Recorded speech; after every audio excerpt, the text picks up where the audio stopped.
How many of you here know of a friend or a family member suffering from cognitive decline or Alzheimer's?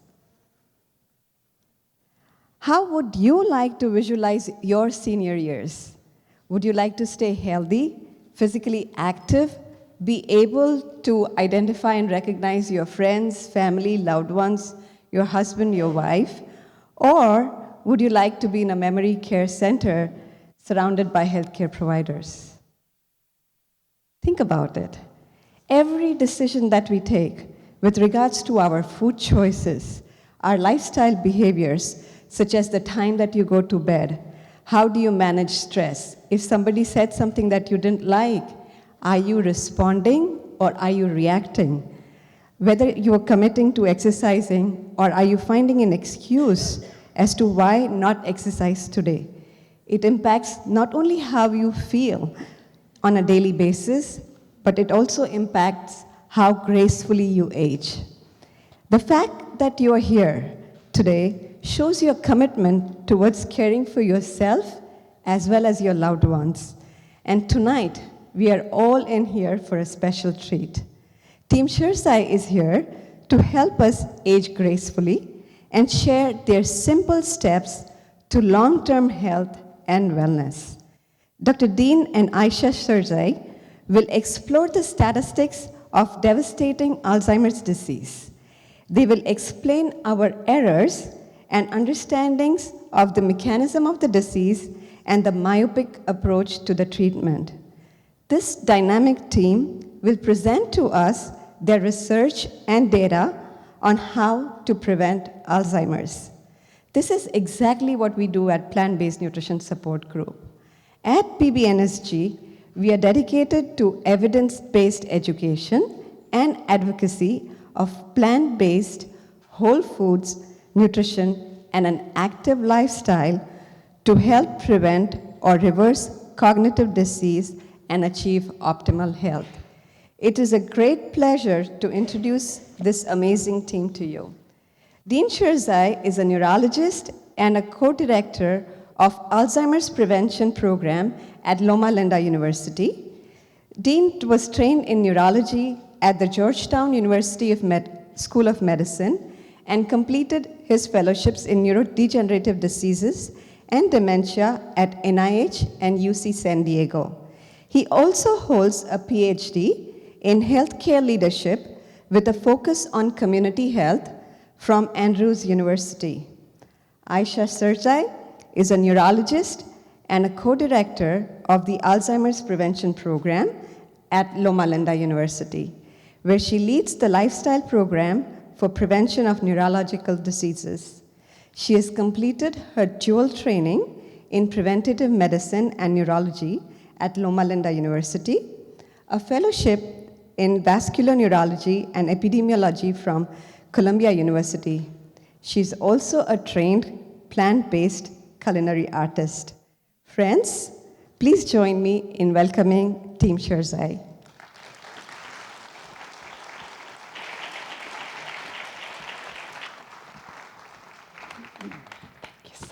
Thank you for the kind introduction. I appreciate it. Thank you. Good evening, everyone. I hope this is not too loud. Can you hear me? Thank you so much for having us, PBNSG, the entire team. I'm sorry Paul is not here, but we're very excited to be here and talk to you about a topic that we're very passionate about, the brain. But more importantly, prevention of brain diseases, devastating diseases like Alzheimer's disease, like stroke. We both had two grandparents each who went through this devastating disease, and we saw how it affected them, how these incredibly strong human beings that were our role models, that we learned from growing up, slowly and gradually started losing parts of themselves to the point where they started forgetting about how to take care of themselves. They forgot their children's names, and then they forgot us. And so we grew up with that pain. And going into the field of neurology, we entered it thinking that we were going to find a treatment for it. But as things turned out, prevention was the only treatment and the only cure. And we've dedicated ourselves to this field and to this concept. And so really, really excited to come out here and share some of the latest information with you all. Thank you so much. So the brain is a 3-pound organ that is 2% of our body's weight. This little organ by itself consumes 25% of body's energy, at times as much as 40% of oxygen. It does some of its best work at nighttime, and we have completely ignored it for several reasons. One is assumption of complexity usually makes us walk away from something and just ignore it. The other reason is because we've never been trained to approach the brain in the same way that we've approached every other organ. So in the last few decades, things have been changing. Ayesha and I did our training at NIH, Columbia, and UCSD, and while there, after doing study after study after study, molecular studies, esoteric studies, and every one of them failing, at one point we actually decided we have to take a different path. So it was about 2006 that we started looking for some other options. Coming out of UCSD and NIH, we could have gone anywhere, but we decided to go to Loma Linda to study that population and to study epidemiology in general, even beyond that, to see if the same kind of things that have been showing some effect in other diseases like heart disease and diabetes could have the same kind of profound effect on the brain. Now, coming to Loma Linda, we were told that our career would be, finished, because all that work as far as research and grants and everything else, there's nothing in lifestyle that would be supported. But things have turned a little differently, and especially in the last few years. This little organ has immense pressure on it. This organ was not expected to live to 70, 80, 90 years or beyond. We're supposed to live 30 years or so. 40 years at best. You're supposed to run away from tigers, bears, lions, mate, and then die. Not always in that order, but that's the general goal. And what happens is, as now we live to 50s, 60s, 70s, 80s, and if you live in Loma Linda, 90s, 100, and we see people living well, vibrantly, cognitively active, and that's what we want to do. And that's a challenge, given that the fastest growing population in the Western world are those 85 and above, and then the second fastest group is 65 and above. This pyramid of aging, where majority were below age 18, and as you get older, it got narrower, is actually flipping upside down. In fact, in the United States now, it's almost a rectangle. And part of the reason that we're experiencing the cognitive challenge is because of the aging, but that's not the whole story. It's also the lifestyle pressures. As you can see, this brain has profound capacity, 87 billion neurons, 1 quadrillion potential connections, 1 times 10 to the 50th processing power. And we don't use all of that at all. In fact, when people say we only use 10% of our brain, no, we use 100% of our brain, but probably at 1% efficiency. There lies the secret to brain's vitality, potential vitality. As we go through this, you'll see this. So the brain is overwhelmed. It's the most active organ. Also, on top of that, it's also encapsulated in this hermetically sealed blood-brain barrier. Nothing can get through. In fact, even viruses have difficulty getting through that blood-brain barrier. In fact, for glucose to get through, it has to bind to a receptor to get through. But within that environment, also, all this cumulative waste that accumulates and creates, downstream trauma. So it's overwhelmed, and we have to address it in that sense. But having said that, we have great examples of successful aging. We have many people who've lived, powerfully and vibrantly in their 80s, 90s, and beyond. Jane Goodall. Does anybody know who's the gentleman on the right? Dr. Wareham. Dr. Wareham was a surgeon at Loma Linda who did open to close surgeries up to age 95. And I'm talking about open to close surgeries. He was involved. And at 95, he retired because he wanted to travel. And afterwards, you could see him, walking 3 miles a day, being fully active, giving speeches, lectures on CNN, everywhere else, until at age 104, he started getting sick in the last few months and then passed away. And that's what we want our lives to be. We call it squaring of the curve. As it is, we age in a way where for 10, 15, 20 years, there's chronic disease, and then we die. If we can maintain that cognitive prowess and health, and then, in 1 or 2 days or a few weeks, at age 104, 105, or later than that's actually the optimal. So there are many that have proven this model. Linus Pauling did some of his best work later in his 80s and 90s. Picasso, artists, many others that have done the same thing. But before we get to that success, which is actually our goal, we have this dilemma, this massive dilemma. We talk about Alzheimer's and dementia, and I'll differentiate between the two. But what we're really talking about is cognition, cognitive health. At the end of the day, you're not a liver, you're not a kidney, you're not a heart. We can transplant the heart, you're still the same person. We can transplant the kidney, you're still the same person. But the moment we transplant the brain, you are that person. The brain is the purpose. If there are any cardiologists here, no offense meant, but the rest of the body is there to carry the brain. So we really have to focus on the brain because it's not about Alzheimer's. It's about cognitive decline, which can be avoided. And if we focus on cognitive decline, this morning we gave a talk among the medical students, they're in their 20s and 30s, and to convince the young people that actually it starts there, then the game will have changed. That's a game changer. So it's critical for people to know that the process starts earlier and we can affect it. So dementia is the umbrella category. Dementia, by definition, is whenever you have cognitive decline, be it memory, executive function, or any of the other cognitive functions, affected to the extent that you can't do one of your activities, such as driving or finances or taking care of your medications. That's it. That's a blunt definition of dementia. But there are many kinds of dementias. You have the Alzheimer's, which is the biggest one. 60 to 70% of all dementia is Alzheimer's. You have frontotemporal lobe dementia. You have Lewy body dementia. You have progressive supranuclear palsy. You have Parkinson's and dementia, vascular dementia, and the list goes on. But the big one is Alzheimer's, and the scary one is Alzheimer's. But reality is they're all scary. At the end, they all start looking the same. And although the book was written, that we wrote was called Alzheimer's Solution, but it's really not about Alzheimer's. Again, I repeat, it's about cognition and maintaining cognitive prowess. Now, the dilemma of Alzheimer's, we'll use that as the front disease here, is that it's the fastest growing epidemic in the West.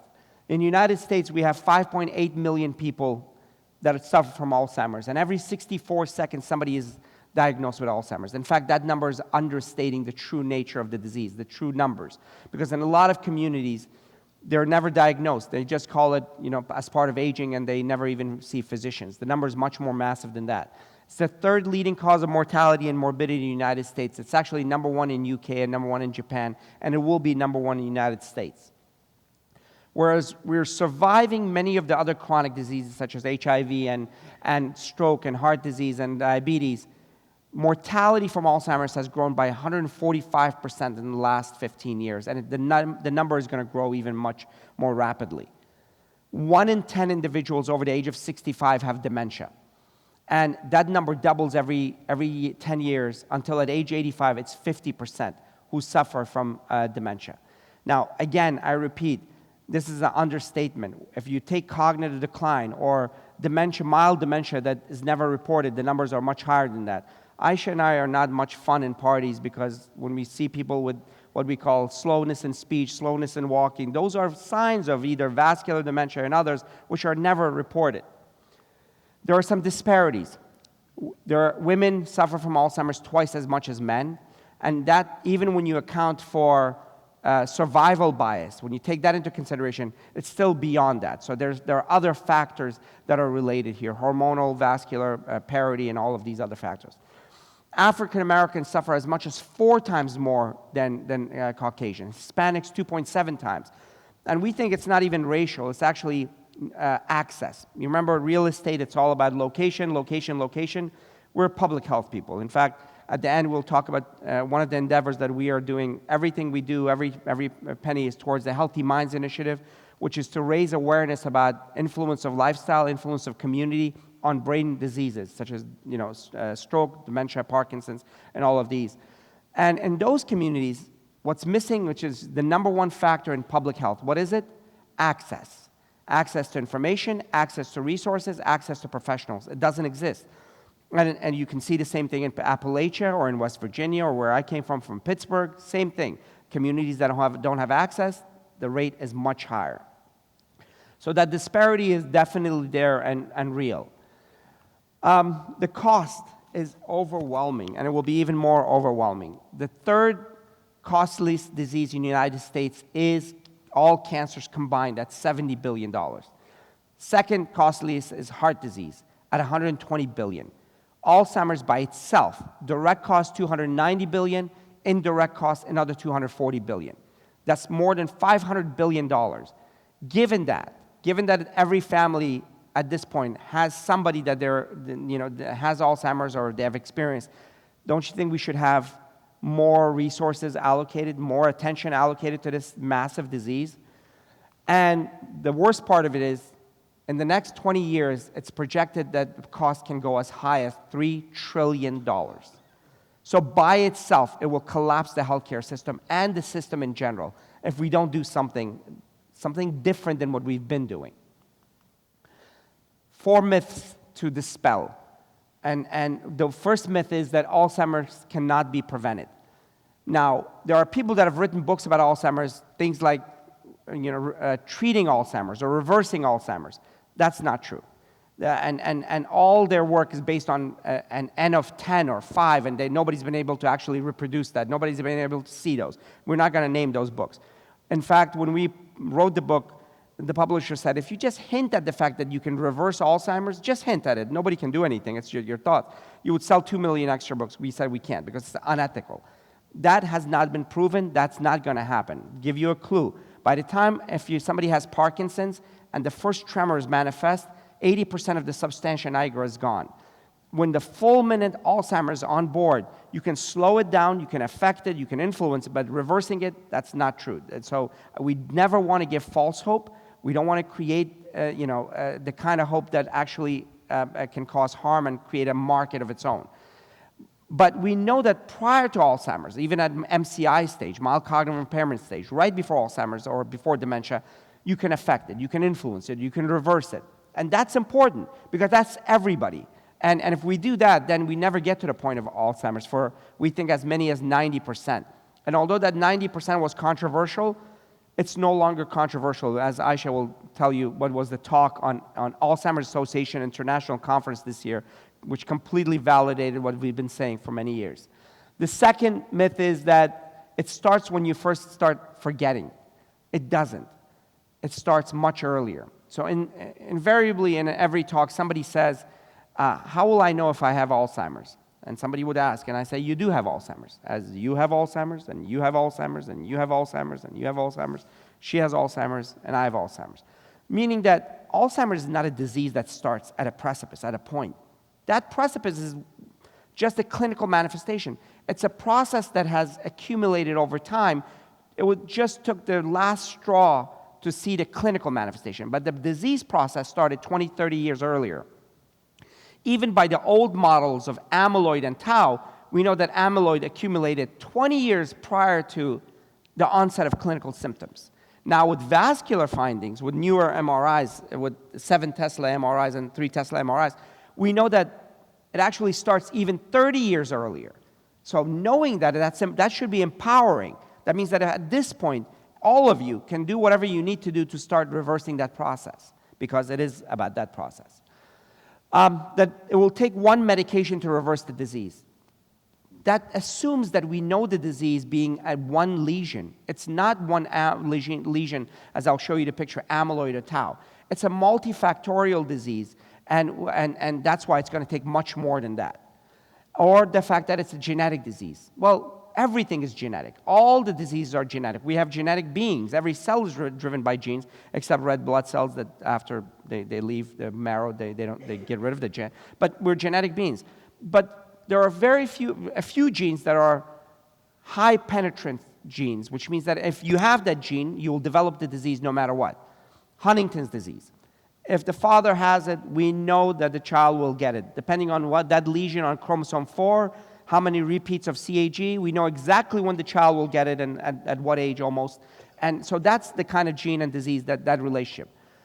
And for us, we've been chasing this amyloid and tau for 30 years or more, lasering it, photon lighting it, throwing sound at it, magnetic stimulus, antibodies, immune treatment, and our success rate has been 0.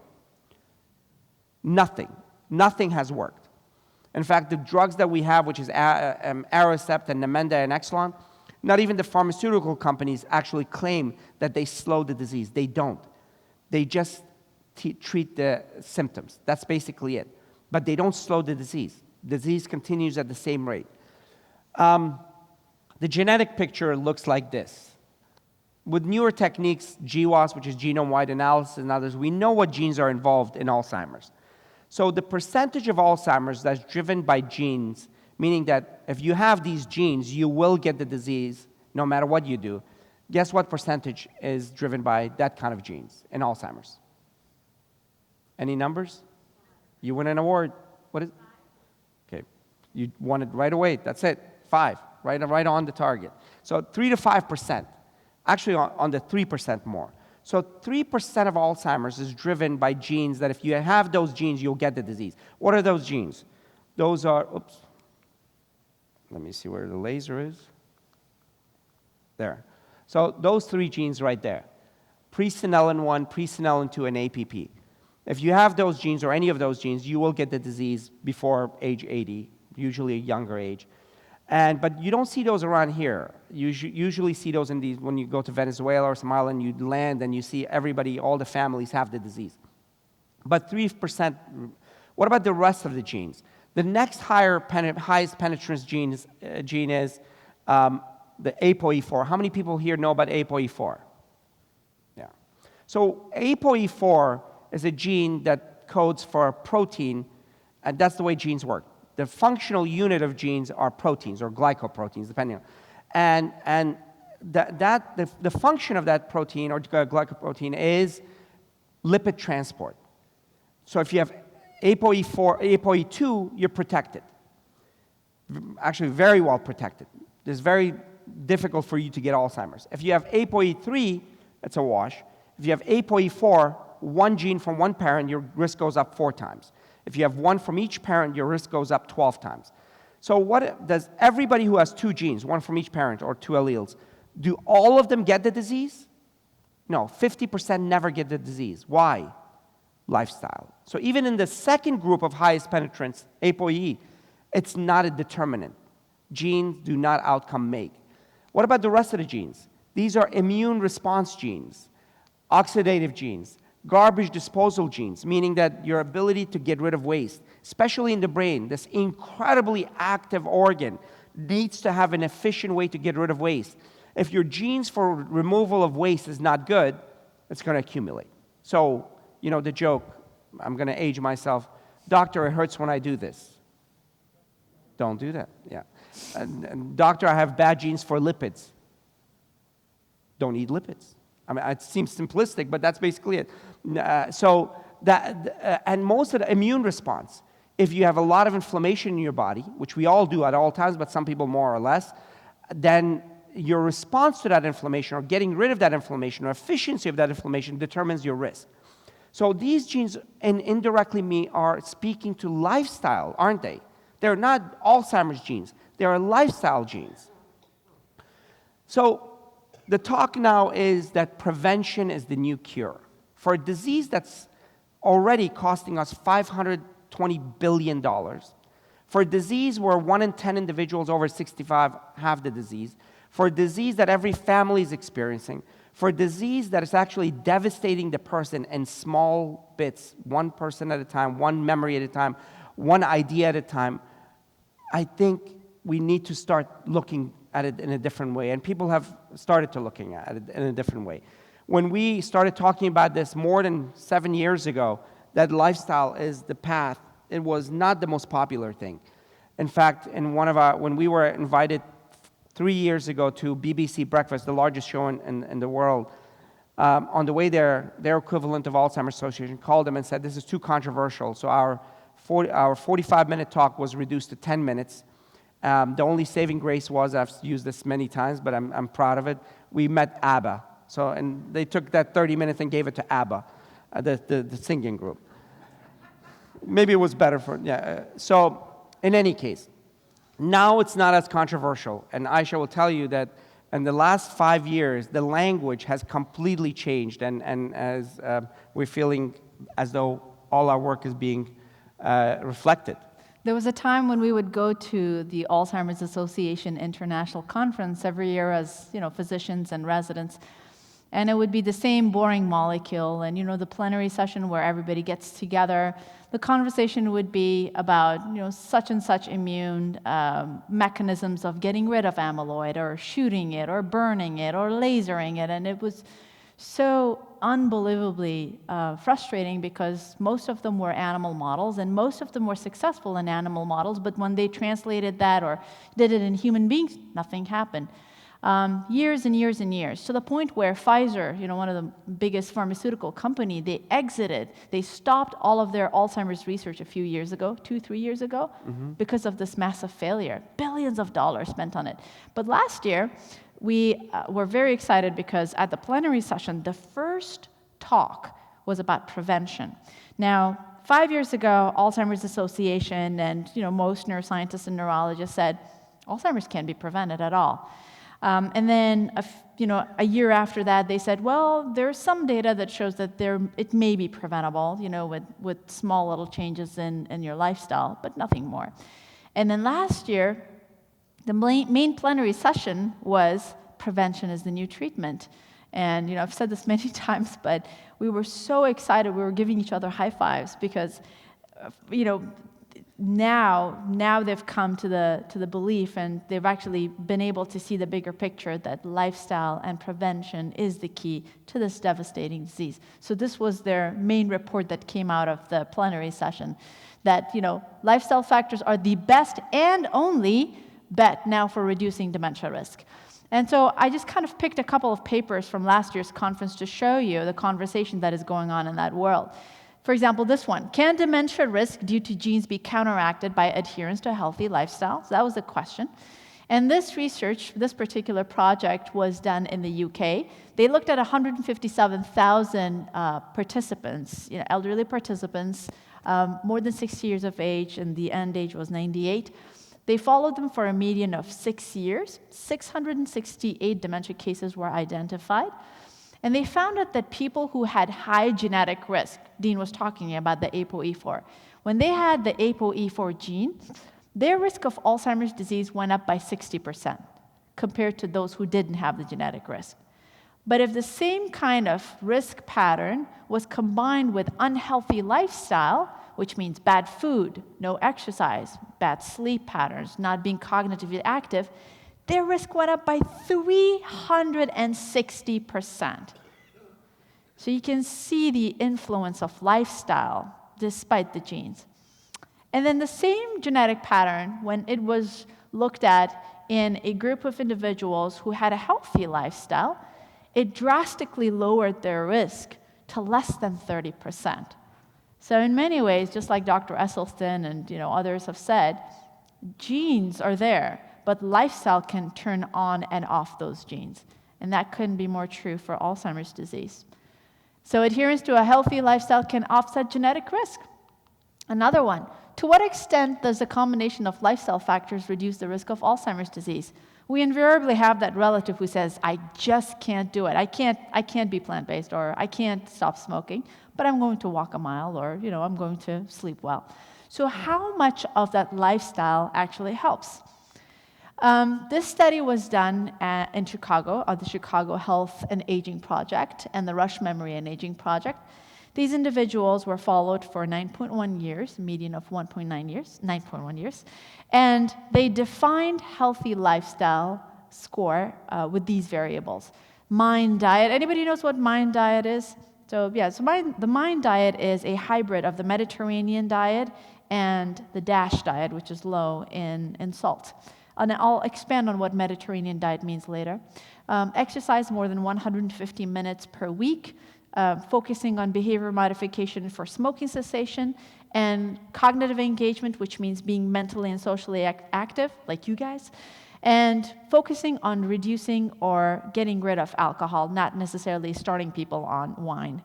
So that was the healthy lifestyle score, and they found out that compared to people who didn't adhere to any of those lifestyle factors, or maybe one of those lifestyle factors, people who adhered to 2 or 3 reduced their risk by 39%. But if it was 4 or 5 of those lifestyle factors, they reduced their risk by 60%. And when you dig down deeper to find out what they were doing, what these individuals are doing, it's basically a washed out version of what we're talking about as far as, health and wellness is concerned, as far as diet and exercise is concerned. And we'll go into details about that.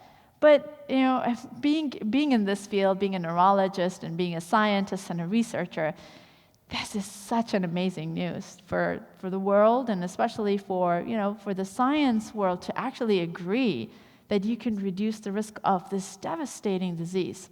So we're incredibly excited that they finally have opened their eyes to look at the bigger picture. Now, we have 2 paths, as Dean says.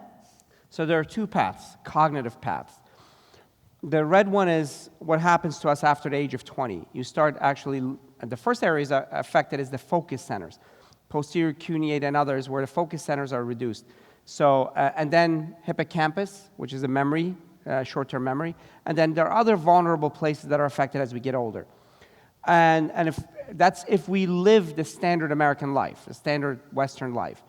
And then there's a point where the cognitive decline becomes so prevalent that dementia manifests, or at least clinically we see it.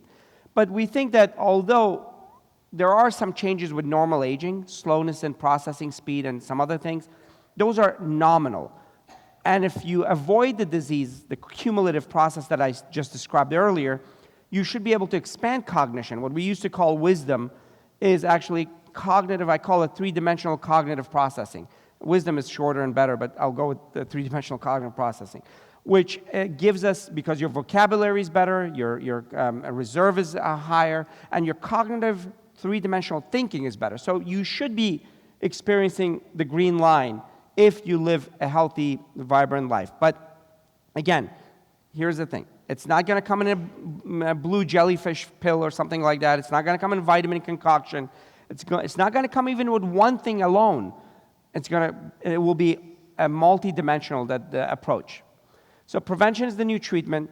From our research, we've done multiple reviews and some meta-analysis and looking at Advanced Health Study and looking at California Teacher Study, which Ayesha will talk about. There are 4 processes that run disease. One is glucose energy dysregulation, the other is lipid dysregulation, inflammation, and oxidation. So every few years you hear something from either Harvard that says, oh, Alzheimer's is type 3 diabetes. And then you hear others that, no, it's related to fat and lipids. And yet others that say that it's related to inflammation. Well, it's all of the above. Depends on what path is the dominant path. And those who have inflammation or inflammatory diseases or head trauma, the football players and others that have had multiple concussions, that's the inflammation that's the driver. For others who have diabetes or even insulin resistance, and we'll go over we don't have the insulin paper. We did a paper on insulin resistance, pre-diabetics in NHANES, the largest study. Even pre-diabetics have higher risk of cognitive decline. And those who have high cholesterol, that's the driving factor. So it's all of those that can be the driving factor.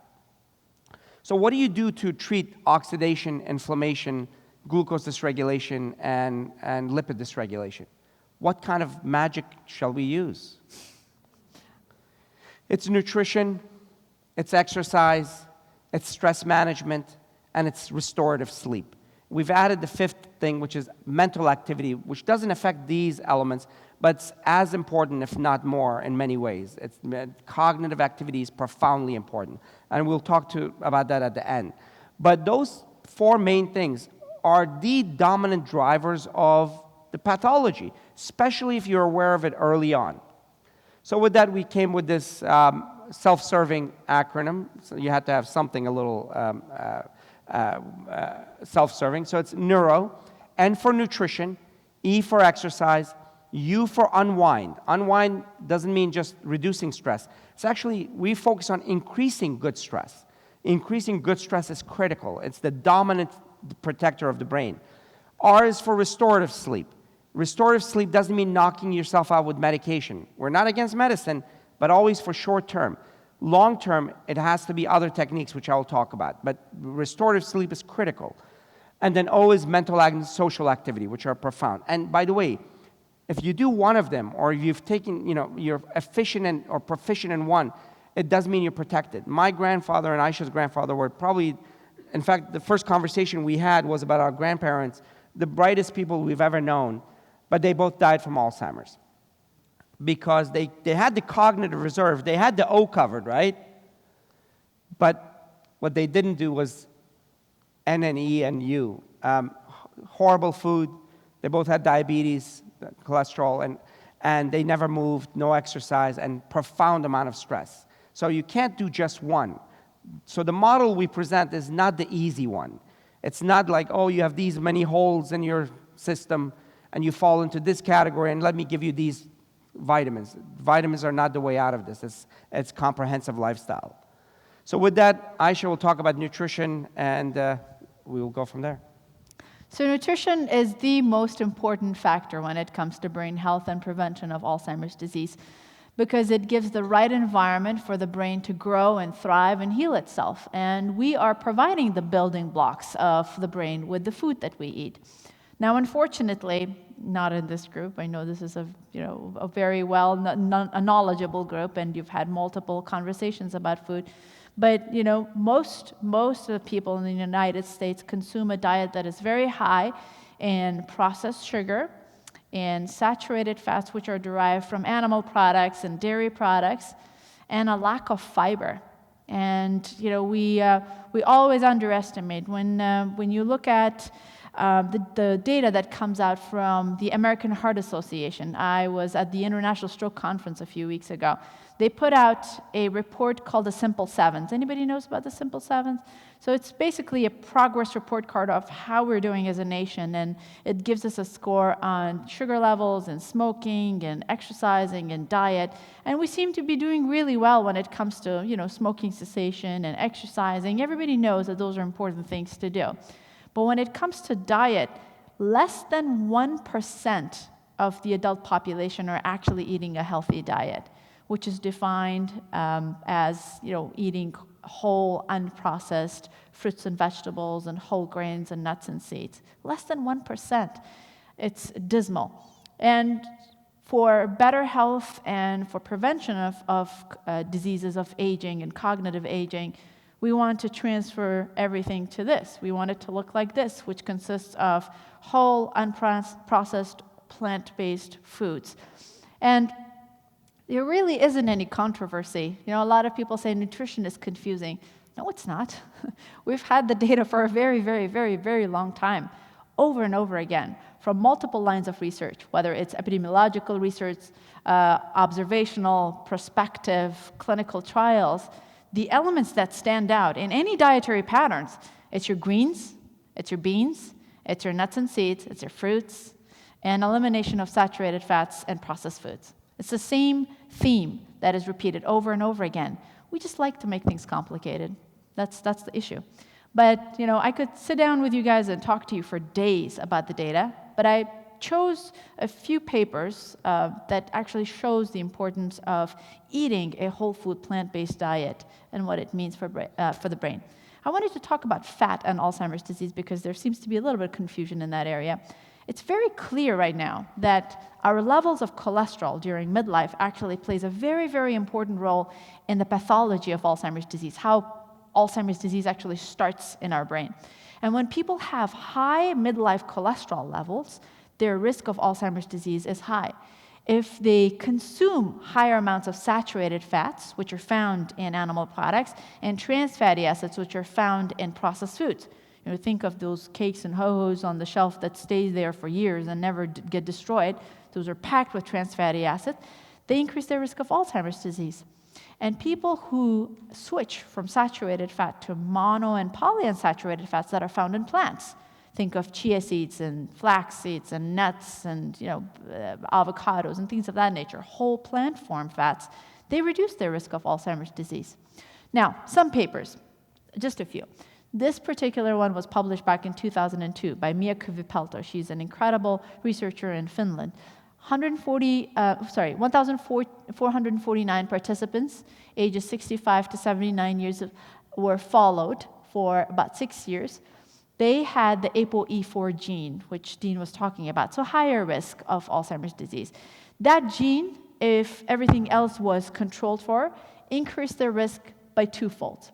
But if the same individuals had elevated cholesterol, their risk of Alzheimer's disease went up by threefold.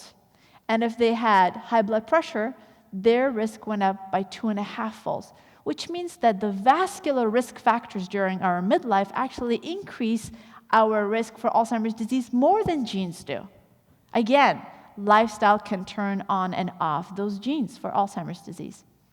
The Chicago Health and Aging Project, a very robust data, longitudinal, which means they follow people for a long period of time. They looked at 2,500 individuals, and they found out that those who consumed higher amounts of saturated fats and trans fatty acids over a period of 6 years increased their risk of Alzheimer's disease compared to those who consumed fats derived from plants. The Adventist Health Study in Loma University, where we work, that's a blue zone. Back in 1993, Dr. Paul Guillaume, he looked at the data. Anybody knows about the concept of blue zones? I guess, okay, good, wonderful. So Loma Linda is a population where it has equal number of vegetarians and non-vegetarians, phenomenal opportunity to study the effect of diet. And he found that in a group of 3,000 individuals, those who consumed meat, including poultry and fish, had twice the risk of dementia compared to those who were vegetarians. And when you parse out the diet score, you see that saturated fats and processed foods seem to be the driving force behind the disease. In 2009, Kaiser Permanente Northern California study, 9,900 patients. They found that people who had high cholesterol levels that was not treated had 57% higher risk of developing Alzheimer's disease. And even in individuals who had borderline high cholesterol, the type where the doctor tells them, like, you have high cholesterol, but I'm not going to give you any medication, just taps them on their back to say, go ahead and eat healthy food and not really give them guidance, they increase their risk of Alzheimer's disease by 23%. Women's health study from Harvard University. 6,000 women followed for 4 years.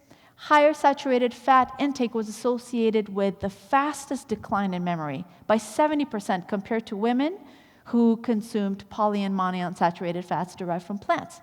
And they looked at their brain function as well. So they did neuropsychological testing. And women who had the lowest saturated fat intake had better brain function. And they had the function of the brains of women 6 years younger. And they did neuroimaging later on as well. Their brains actually looked better and bigger. There was no shrinkage. I had the opportunity to study this concept at Columbia University with my mentors, and we found out that in a large population, a plant-based diet caused a lower risk of developing dementia and Alzheimer's disease over a span of 6 years compared to those who ate a SAD diet, a standard American diet. Now, the MIND diet came from Rush University Memory and Aging Project by Dr. Martha Morris. She looked at this particular hybrid of a diet, looking at Mediterranean and DASH combined to see how it affects, risk of Alzheimer's disease. And the MIND diet promotes essentially a plant-based diet, and it limits meat and sources of saturated fats. And she found that people who adhered, tightly to this dietary pattern, they reduced their risk of Alzheimer's disease by 53%, which is incredible. What diet does that? And even moderate adherence to the diet was associated with a 35% reduced risk. And people who showed high adherence had the cognitive function equivalent of someone who was 7.5 years younger. You see the theme? It just continues, right? It's the same repetition of the concept. And Dean and I looked at diet in the Adventist Health Study and how it affects vascular dementia. And we found that a plant-based diet reduced the risk of cognitive impairment by 28%.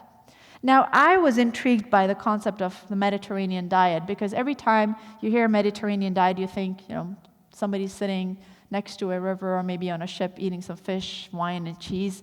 And you see that, you see a picture of a big fish slapped on the cover of a magazine when they're talking about the Mediterranean diet. So I wanted to see what it was. How do you define Mediterranean diet? And so I'm working with a very large database called the California Teacher Study. It started back in 1995, and they followed over 133,000 women, school administrators and teachers, and they've collected multiple data points, food frequency questionnaires. We know a lot about their activities of daily living, their hormone intake, so on and so forth, and also hospitalization data. So we merged the data to hospitalization records, and I wanted to see what was the effect of diet on stroke risk. And what does Mediterranean diet mean? So this is what it means. Every Mediterranean diet study that you will see from here on is essentially scored like this. People get a high score when they eat vegetables, fruits, whole grains, nuts and seeds, legumes, and a higher ratio of polyunsaturated fats to saturated fats. What does that look like? It looks like a plant-based diet, doesn't it? And you get a low score when you consume meat, poultry, and dairy, which are sources of saturated fats.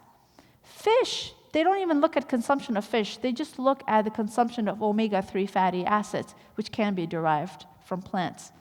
So in the study that I analyzed, I found out that when people consume a Mediterranean, let's just call it a plant-based diet, they reduce their risk stepwise. So every step of adherence to more and more of this dietary pattern reduced the risk of stroke, up to 44%.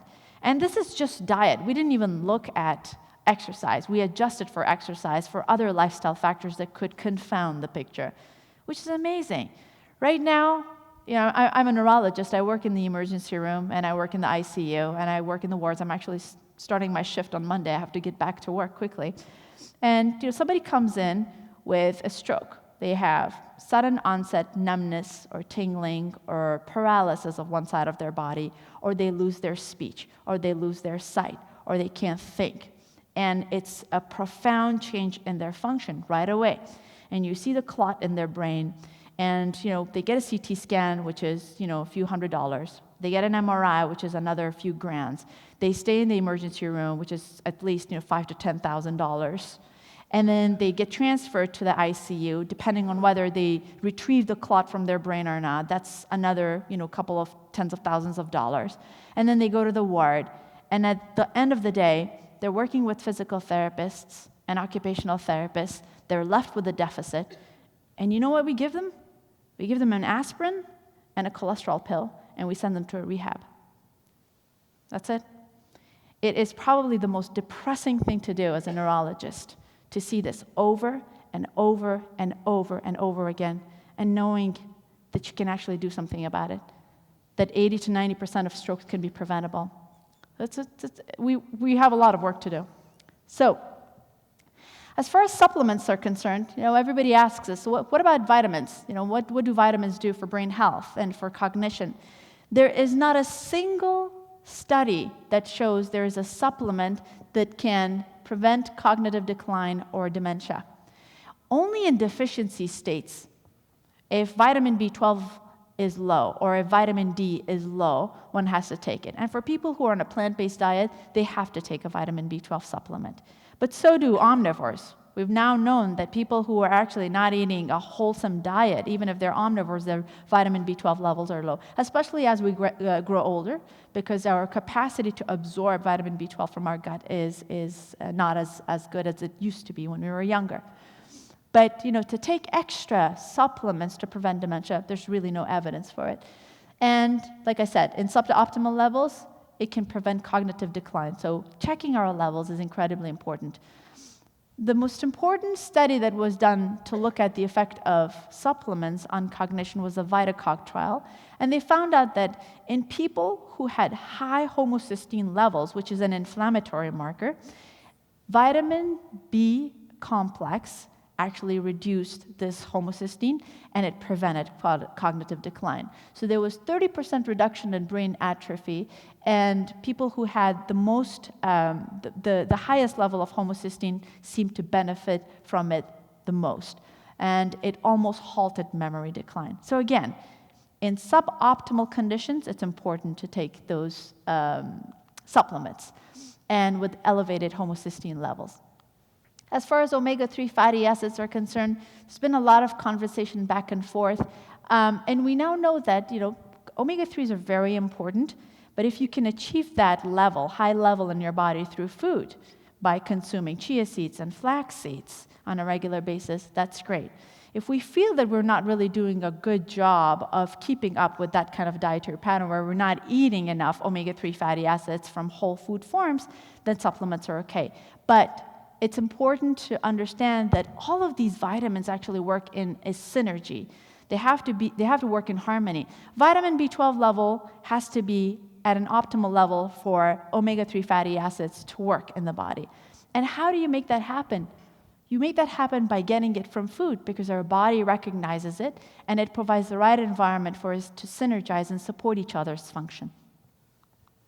So, in summary, as far as nutrition data is concerned, I could have presented more papers to you guys, but it's important to know that whatever dietary patterns we see, whether it's the MIND diet or the Mediterranean diet or the DASH diet, or so many other diets that that they have so many different acronyms, it's the whole food, plant-based component that seem to be the best source of energy, the best source of micronutrients, macronutrients for the brain to grow and thrive.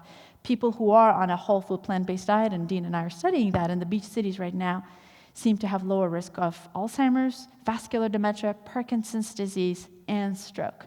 Saturated fats that are derived from animal products, from meats and chicken and fish and dairy products, increase inflammation in the brain and in the body, obviously. It actually is a main driver of insulin resistance, which means that our brain cells don't have the capacity to recognize glucose as a fuel and use it.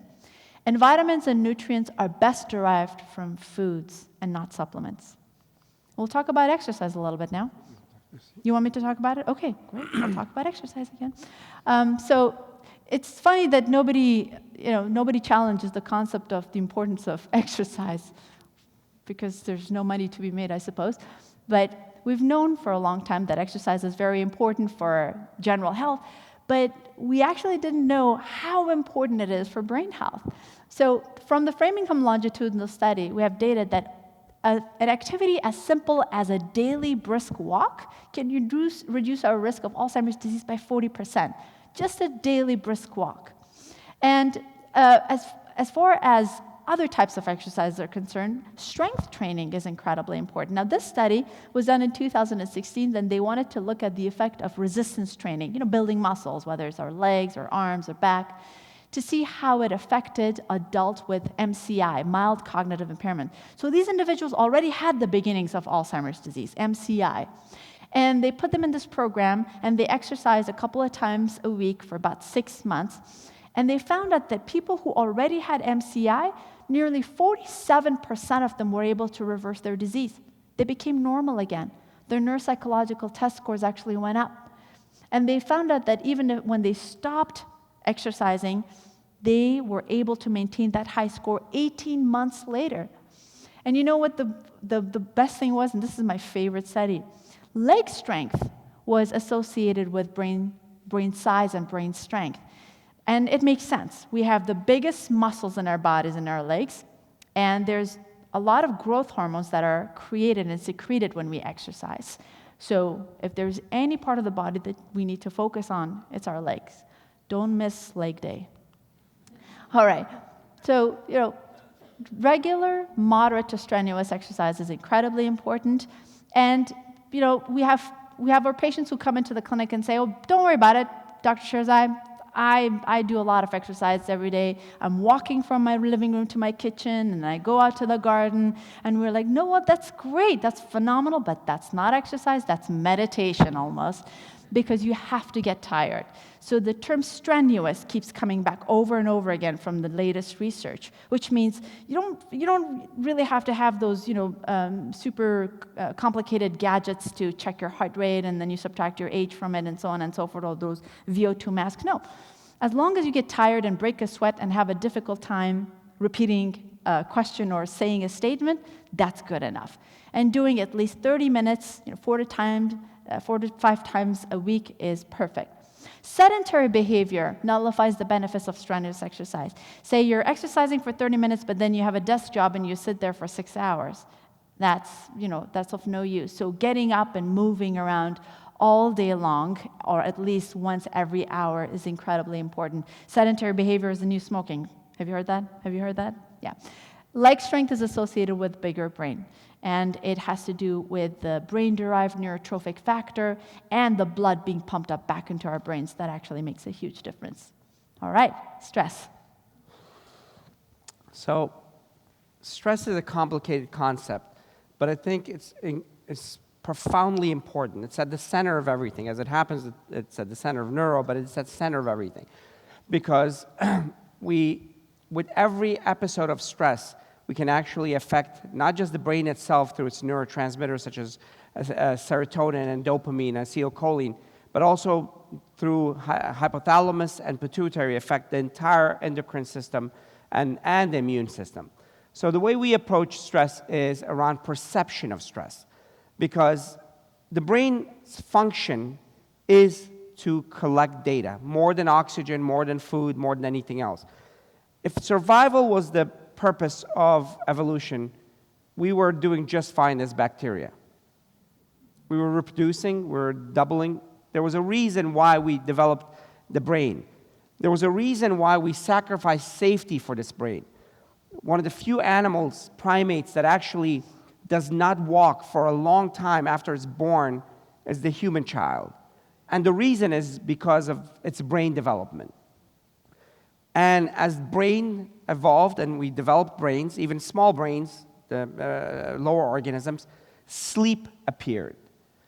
Sleep is when for 1/3 of your day you're knocked out. I'm talking about paralyzed. In fact, there are times where people are awakened and they're still paralyzed. It's one of the scariest things. Why would you have evolved this dysfunctional thing? You're in a cave, you're gone for 8 hours, you're paralyzed, so a bear, lion, tiger can come and maul you around. Why? Why would that be of benefit? Because the brain, the overwhelmed brain, needed time to recover. And so so why do we need the brain? Simply because it needs to collect data to survive better. It needs to stress itself around its environment, more than just the fact that is this a bush or is this a saber-toothed tiger? By that time, it's too late anyway. But more discernment than that. That's the amazing purpose of the brain. Again, the rest of the body is there to carry the brain. So stress is needed, but what kind of stress? The kind depends on a couple of things. One is perception, how you perceive an activity. What's stressful for you might not be stressful for her, or vice versa. Our perceptions matter. The way we interpret that stress in our limbic system and our prefrontal cortex matters. In fact, the people that are protected the most, the people that have the highest cognitive reserve meaning that they can withstand damage, are the people that have tremendous amount of brain stress. But what kind of stress? Good stress. Yes. So what is good stress? Good stress is the kind of stress that's driven by your purpose, has a direction, clear direction, at least clear to you, has clear timelines. It's not always clear, but the general directions, and in totality, you're getting a good feeling. We were talking to the medical students this morning. They don't sleep. They don't sleep well. They don't eat well. But they are also some of the most protected as far as cognition is concerned, people. Why? Because of the good stress. That is protective. So what is good stress? Is the kind of stress that is actually challenging the brain, pushing the brain. There's a success paradigm. You can actually succeed according to, if you do X, Y, and Z. That's good stress. Bad stress is the opposite.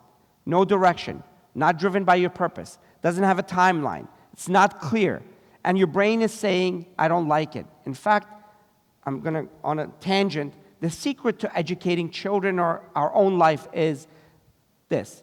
The brain has two blunt definers. I like it, I don't like it. You don't literally say that. There's an intrinsic feeling of that. And you label things. So if a child is learning something and the stress is too much, way beyond capacity to overcome it, they will label it as though they don't like it. And then forever that stays with them. Or if they're not challenged enough, they're bored, they don't like it. That's the secret right there. We can start. And actually, that's the secret for all of us. That challenge that is able to be overcome, that's good stress. So what to do? You know, in our household, some of you know this already, if there's any company that will ever sponsor us, it's not going to be some shoe company. It's going to be a whiteboard company. There are no whiteboard companies that are going to sponsor us. We have a whiteboard in every room. In fact, our dining room is a whiteboard, all 3 walls. That's true. So the job, what we've told the kids is all the time, they get up there and write their stressors on the wall, the good and the bad. But not, you know, I don't like school. That's not specific. That's not measurable. That's not attainable. You know, it's smart measures. It has to be very specific. Define your stressors specifically. What I'm telling you here, we never do. We are never taught to define the very thing that determines your emotions, the very thing that determines your goals. It's actually a business school model that's never brought anywhere else. Define your goals clearly. Define your stressors clearly. Clearly means smart.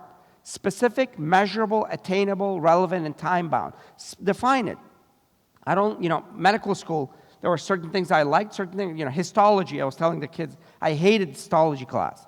But the rest I loved. So I compartmentalized that. And in life, specifically, and the bad stressors, when you've specified them, then you do delegate, eliminate, or just delay. A lot of times we delay. And the good stress, you increase. So, and strategically increase. This sounds like more of a Tony Robbins kind of a talk. It's not. It's neurology, believe me. He wouldn't know. So it's about the good stress being elevated, increased. There's a zero-sum economics in human attention. There's only so much space. If you increase the good stress, that will push the negative stress. Now, why is this important? This is critical because every emotion that you have that's defined as bad has a different signal through serotonin and dopamine and sometimes acetylcholine to the hippocampus, so hypothalamus. And from the hypothalamus, that message goes to the pituitary. And pituitary is the master gland. That's where your oxytocin, your adrenaline, indirectly through the cortisol, your growth hormone, your insulin, even indirectly your immune system is affected. So every time you have bad stress or prolonged periods of bad stress, your cortisol goes up, your adrenaline goes up, oxytocin initially goes up but then goes down, your thyroid is offset, your insulin is affected, your growth hormone is affected, and indirectly your immune system is affected. Why do we get shingles or herpes when we are stressed? Because your immune system is affected. But that's a direct marker. But in an indirect way, stress over time actually shrinks the brain. Study after study after study shows childhood stress or even later stress, if not managed, is the biggest determinant of brain shrinkage. So this is more difficult than go eat kale. But it's extremely important. This is a talk that we give, and it always doesn't land. I can't, the rubber doesn't meet the road all the time, but I want people to understand. Define your stressors specifically, reduce the bad stress, increase the good stress, because if you don't, and by the way, you can also redefine how you see stress. There's a TED talk by a friend of ours, brilliant neuroscientist, that talks about this study that was done in Harvard, where people who were going to go into a task, they were told that this is going to be very hard, it's going to be stressful, and that all the negative pejorative terminology, right? And then another group that were told, whenever you feel your heart beating, imagine that you're being challenged. It's going to be exciting. It's going to be fun. The same activity, the same test. The definitions were changed. The vocabulary was changed. The language, internal language changed. Guess what happened? The ones that had the bad language did profoundly worse than the ones that had positive language. So you can, even at that level, change your response, your perception to the biggest determinant of hormonal and chemical imbalance in your body by defining the good and bad stress. That's a talk on its own. I'll stop it right here. So define it, and here another thing, multitasking. Western world, all of us, there is no such thing as multitasking. It's doing multiple things badly. It doesn't mean you don't do multiple things, but do them in their own silo. You know, we get invited to all these retreats and all these people wearing gowns and saying, be present, be mindful. And most of the people don't even know what that means, but if you say it low enough, it means something. It means that when you're doing that thing, do that thing in isolation of others. It sounds like a philosophical thing that Descartes would say.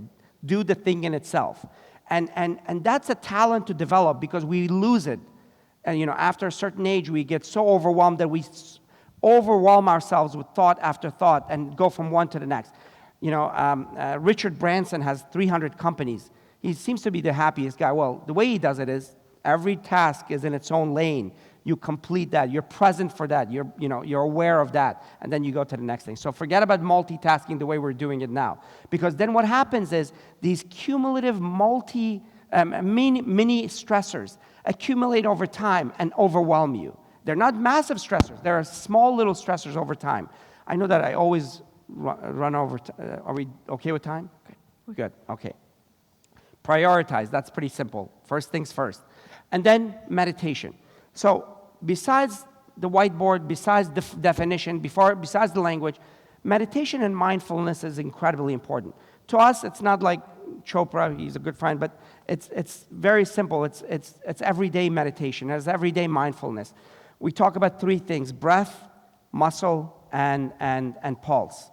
And it's about bringing meditation to everyday life. In fact, we talk about meditation of washing dishes. And some people who are purists, they get all angry but said, no, it's not about that. It's about focus and awareness and higher level of consciousness.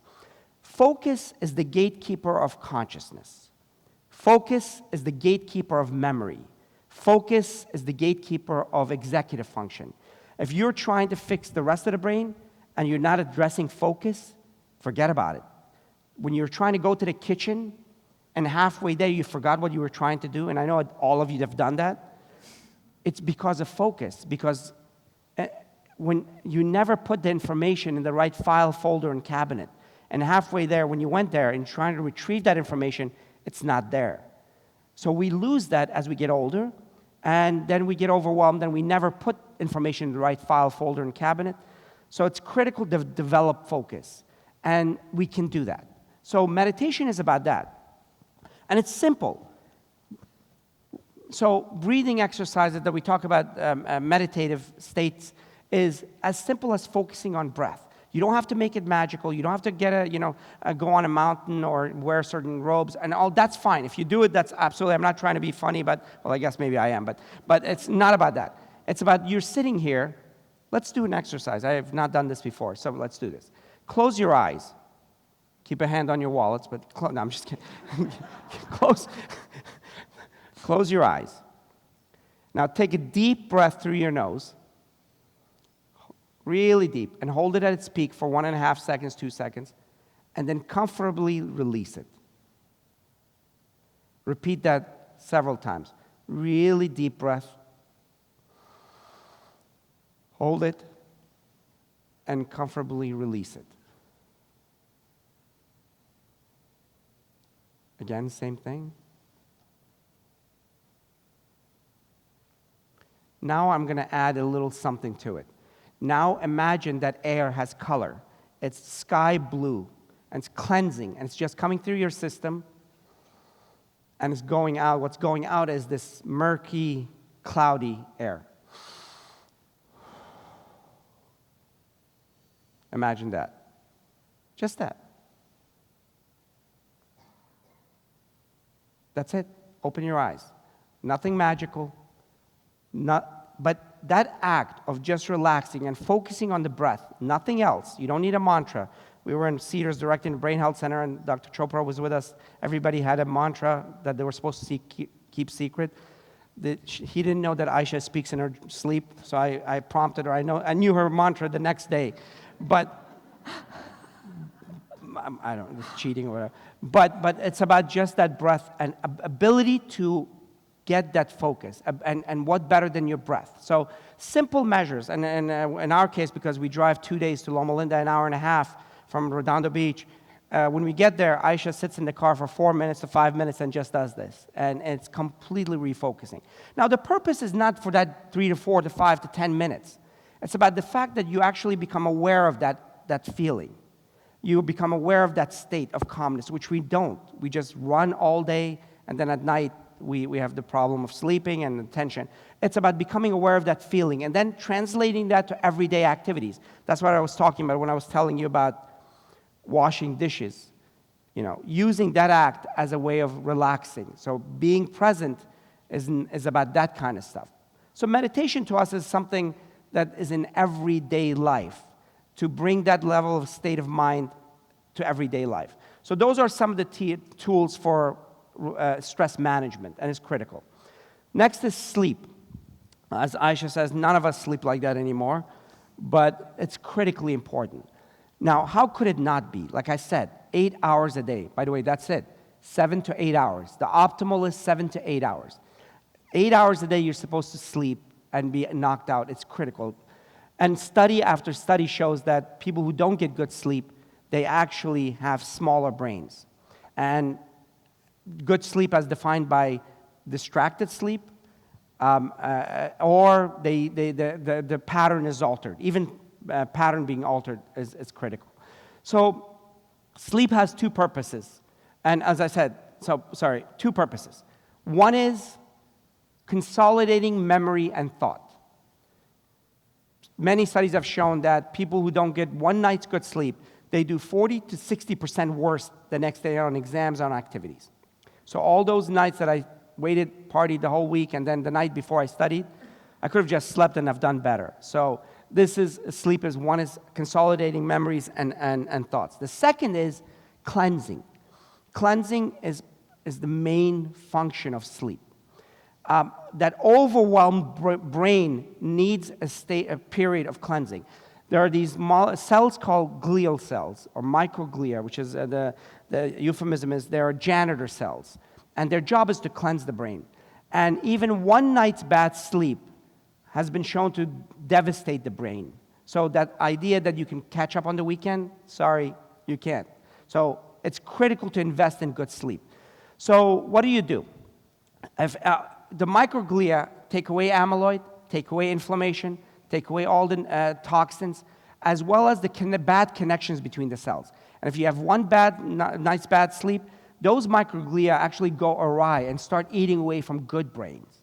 So investing in good sleep is important. Another thing that affects sleep are things like restless leg syndrome or sleep apnea. It's an underdiagnosed disorder that, if not treated, 70% increased risk of dementia and Alzheimer's. We're doing the largest sleep study and brain function in Loma, 1,000 people over a couple of years now. And so finding even mild sleep apnea is critical because it can be treated. And if you treat it, then the risk goes down. There are three things. Today is not the time for me to tell you all the things about sleep, but sleep hygiene and cognitive behavioral therapy. Invest in that. And you can get it from us or anywhere else, what sleep hygiene entails and cognitive behavioral therapy. And we say that if you truly implement sleep hygiene measures and cognitive behavioral therapy, almost everybody will go back to normal sleep, but over 6 months to a year. So yeah, you might be using medication at the beginning, but over time, it's critical to shift over. Because sometimes medications don't allow you to get to deep sleep. And it's deep sleep that's critical. Because it's during that deep sleep that you actually do the cleansing and cognitive, the consolidation of memory. The last one is optimizing mental activity. Optimizing mental activity simply is about good stress. Optimizing mental activity is critical because of the connections. The brain has about 87 billion neurons. And the controversy, whether we grow new neurons or not, it's not that important. We do. There are some progenitor cells then, even later in life, but that's not that important. What is important is the connections. Each cell can make a couple of connections or as many as 30,000 connections. Therein lies the protection. If you have 30,000 connections per neuron, if you had head trauma one day and a few of them got severed, you had a little too much drinking, others got severed. Yet still you have thousands of other connections that keep you connected to the central thought process. So connectivity is important. One of the studies that we're going to talk about is the London taxi driver study. How many people know about the London taxi driver study? Perfect. So before there was GPS, people had to memorize every road, every house, every number in London in order to get the taxi. So they said, this is a good study, it's a good opportunity to do a study to compare bus drivers, which just follow a lane, and taxi drivers. And if anybody's been to London, I mean, we love London, but it's horrible design. So imagine somebody who had to memorize this. And the average person that was doing this were not in their 20s. They were people in their 40s and 50s. So they did MRIs, volumetric MRIs, as well as neuropsychological testing before the studying and after. Same thing for bus drivers and taxi drivers. And afterwards, they actually looked at the bus drivers and the normal level of decline as it happens with age. They looked at the taxi drivers. Guess what happened? Their brain had actually grown. Their neuropsychological testing had actually improved. So even something as specific as that, studying for taxi driving, positively affected the brain significantly. And there are many studies that have actually replicated this process. The nun study, another very, very interesting study. More than 900 nuns dedicated their time, their body, their blood, including the autopsy of their brain, everything, as well as their writings in Rush University in Northeast. And so many of them who died had brain autopsy, and they looked at their brain. And for a group, they saw that there was profound brain pathology. This is incredible. So they had profound brain pathology, vascular disease, amyloid, shrinkage of the brain, yet before death, they were normal, no Alzheimer's. And for another group, the brain had minimal pathology, yet right before death, they had fulminant Alzheimer's. What's going on? This threw everybody a little bit off. So what happened in this group and this group?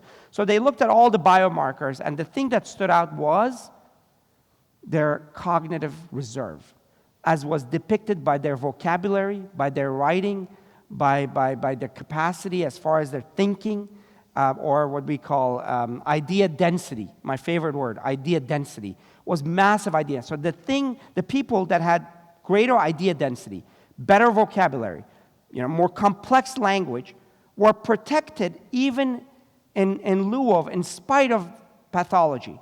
Yet others that had simpler language, much less complex language, and they actually succumbed to disease in spite of the fact that they had fairly normal brains. So what was the most important factor? Cognitive reserve, which you can build at any age. And what's cognitive reserve? Those connections. And what do we mean by those connections? And we did this study, the largest meta-analysis. We did this, it was published last year, 10 minutes ago, last year, and we looked at cognitive activities and MCI, right before dementia. And we got all the data and the meta-analysis, which is the most painful form of research you can imagine. And what we got out of that was this. There are 3 factors that are critical for brain health. Complexity, challenge, and purpose. Complexity means activities that challenge more of the brain than a particular part of the brain. And the secret here is Sudoku is not the answer. Every time I say this, I'm going to be sued by a Sudoku company at one point. So complexity, and I'll tell you what complexity means. So complexity means activities, real-life activities that are multi-domain. Playing a musical instrument or learning a new musical instrument. If you're playing it already, learning new songs, learning to dance, running a company, volunteering, playing cards with friends, complex behaviors that affect multiple domains. I always give the example of playing guitar. Sophie and her mom, Ayesha, are amazing singers. Some of you might have heard them sing in ACLM. I'm, on the other hand, the worst musician in history. I played guitar for 30 years and can't get past one song, but I still enjoy that song. So if you're playing guitar, you're reading the notes. That's your left parietal lobe, the language center for 95% of people. That's your Wernicke's and Broca's being challenged. You're processing the information visually. Your occipital lobe is being challenged. You're processing it cognitively. Your frontal lobe is being challenged. You're being creative. And for most people, the right parietal lobe is being challenged. You're dexterous, so your cerebellum and your basal ganglia is being challenged. You're emotionally involved, so your limbic system is involved. That's no Sudoku. That's your brain on fire. That's your brain being fully challenged. Now you see what I mean by complexity. That's what complexity means. And by the way, what you like might not be what somebody else likes. So you have to find your own purpose, your own challenge, which comes back to that positive stress, good stress. Challenge means push it to the next level at any age. We say don't retire, rewire. The group that had the greatest cognitive decline, even besides diet, besides exercise, you know which group it was? The ones that were titans of industry, CEOs, business leaders, doctors, engineers, or whoever was challenged throughout life, and then they retired and they didn't do anything for a couple of years. Their decline was the most steep. Why? Because those connections withdrew rapidly.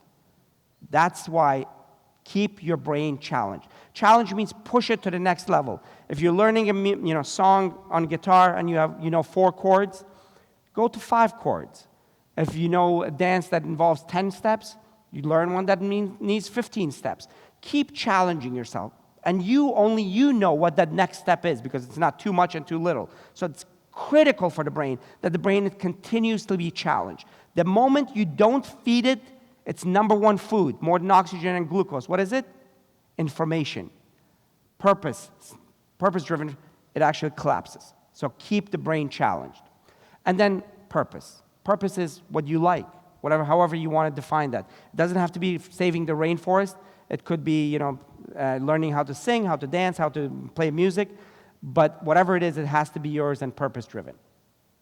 So with that, our approach is not vitamin-driven. It's not one thing. It's complex, so that makes it a little less popular because people want to know, give me the blue pill, and that's it, and shut up. But it doesn't work like that. If we truly want, the data that came from Alzheimer's Association, they said 60% of Alzheimer's can be avoided. And their approach was a watered-down version of what we say. They never said whole food plant-based. But if you do whole food plant-based, plus significant exercise, plus cognitive activity, plus stress, which they didn't even address, and the cognitive activity that we're talking about is a complex, personal cognitive activity, we say that 90% of people never develop Alzheimer's, but forget about that. Most people can maintain vibrant capacity without having to pay anybody anything. And that's the secret. So we've started the Healthy Minds Initiative, which actually the main center of this is in beach cities, where we're doing the largest brain health initiative on 1,700 people right now. And then we're doing others in Sedona and Hilton Head and whatever other city that wants to be involved. Doing research and raising awareness. That's it. Not selling anything, not pushing anything. You don't even have to take our books. It's just getting that information out there because we were getting tired of just pushing pills, which was Aricept and Namenda, which doesn't work.